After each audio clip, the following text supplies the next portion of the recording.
I'm pleased to be able to greet you on behalf of the World Council of Churches at this 7th consultation of Korean and US churches.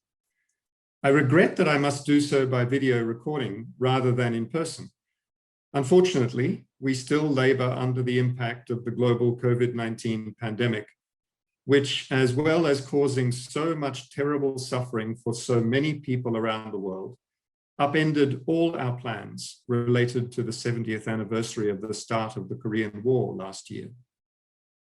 But we adapted and continued our work for peace by other means.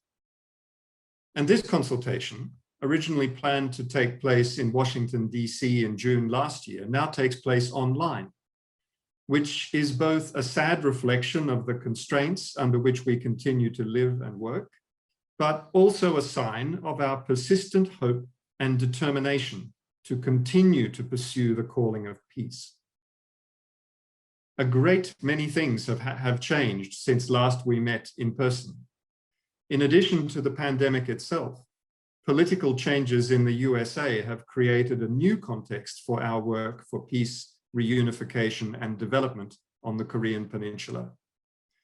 I hope that this consultation and the reflections you engage in as representatives of the churches of South Korea and of the United States of America will help define a path forward in this new context. Because in the midst of these changes, we have seen an unfortunate reversion to the status quo ante of isolation rather than cooperation, of confrontation rather than dialogue. We see signs of a renewed arms race among the nuclear weapon states and of increased tensions in the Northeast Asian region. And very troublingly, we receive news from North Korea that calls to mind the terrible tragedy of the famine of the 1990s. But we pray that no tragedy on such a scale will occur again, and that compassion and solidarity will find meaningful and effective ways to express themselves. I look forward to hearing the outcomes of your discussions.